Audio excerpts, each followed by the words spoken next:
Hi welcome to my channel. ഇന്ന് നമുക്ക് നല്ലൊരു ചിക്കൻ റോസ്റ്റ് എങ്ങനെ ഉണ്ടാക്കുന്നതെന്ന് നോക്കിയാലോ.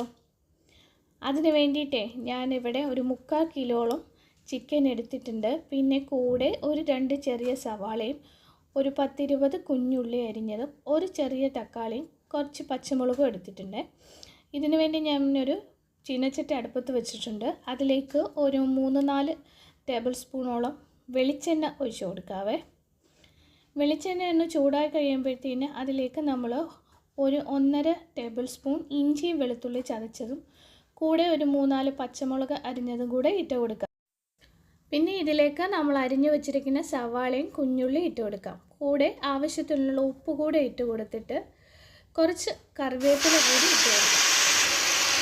ഇതെല്ലാം കൂടെ നമുക്ക് നന്നായിട്ടൊന്ന് വഴറ്റിയെടുക്കാം. പിന്നെ നമ്മൾ ഇതിൻ്റെ കൂടെ എടുത്ത് വെച്ചിരിക്കുന്ന തക്കാളി കൂടി ഇട്ട് കൊടുക്കാം. അതും കൂടി ഇട്ടതിന് ശേഷം എല്ലാം നന്നായിട്ടൊന്ന് വഴണ്ടി കിട്ടിയതിന് ശേഷം നമുക്ക് പൊടികൾ ഇട്ട് കൊടുക്കാം. ഒരു 1/4 ടീസ്പൂൺ മഞ്ഞൾപ്പൊടി ഇട്ട് കൊടുക്കാം. പിന്നെ 1 ടേബിൾ സ്പൂൺ മല്ലിപ്പൊടി ഇട്ട് കൊടുക്കാം. പിന്നെ അതിൻ്റെ കൂടെ ഒരു 1.5 ടേബിൾ സ്പൂൺ മുളക് പൊടി ഇട്ട് കൊടുക്കാവേ. പിന്നെ അതിൻ്റെ കൂടെ 1/4 ടീസ്പൂൺ ഗരം മസാല കൂടി ഇട്ട് കൊടുക്കാം. ഇതെല്ലാം കൂടെ നന്നായിട്ടൊന്ന് മിക്സ് ചെയ്ത് ഒന്ന് ഇളക്കി കൊടുക്കാം. അതിൻ്റെ എണ്ണയൊക്കെ ഒന്ന് തെളിഞ്ഞ് വരുന്നത് വരെ നമുക്കൊന്ന് വെയിറ്റ് ചെയ്യാം. അതിന് ശേഷം നമുക്കതിലേക്ക് ചിക്കൻ ഇട്ട് കൊടുക്കാം. പിന്നെ ഒരു ചെറിയ നാരങ്ങയുടെ പകുതി കൂടെയുള്ള ജ്യൂസും കൂടെ നമുക്ക് അതിൻ്റെ കൂടെ ചേർത്ത് കൊടുക്കാം. ഇതിന് ശേഷം എല്ലാം കൂടെ നന്നായിട്ടൊന്ന് മിക്സ് ചെയ്തെടുക്കാം.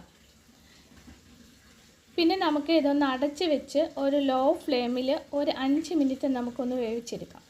5 മിനിറ്റിന് ശേഷം നമുക്ക് തുറന്ന് നോക്കാം. ഇനി ഇതിലേക്ക് 1 ടേബിൾ സ്പൂൺ ടൊമാറ്റോ കെച്ചപ്പ് കൂടി ചേർത്ത് കൊടുക്കാവുന്നതാണ്.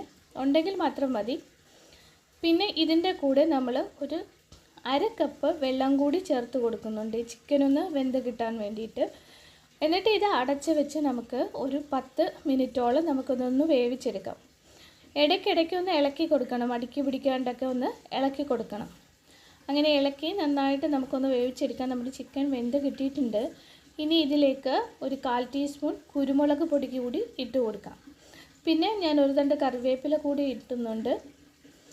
പിന്നെ ഇതിൻ്റെ ഗ്രേവി ഒന്നും ഇല്ലാണ്ട് നമുക്കൊന്ന് വറ്റിച്ചെടുക്കാം. ഒന്ന് തുറന്ന് വെച്ച് നമുക്കിതൊന്ന് ഇളക്കി യോജിപ്പിച്ചെടുക്കാം. നമ്മുടെ ചിക്കൻ റോസ്റ്റ് ഇവിടെ റെഡി ആയിട്ടുണ്ട്. നല്ല സൂപ്പർ ടേസ്റ്റുള്ള ചിക്കൻ റോസ്റ്റാണ്. നിങ്ങളെല്ലാവരും ഇതൊന്ന് ഉണ്ടാക്കി നോക്കണം. ഇത് അപ്പത്തിൻ്റെ കൂടെയും ഇടിയപ്പത്തിൻ്റെ കൂടെയും പത്തിരീൻ്റെ കൂടെയൊക്കെ കഴിക്കാൻ നല്ല സൂപ്പർ ടേസ്റ്റാണ്.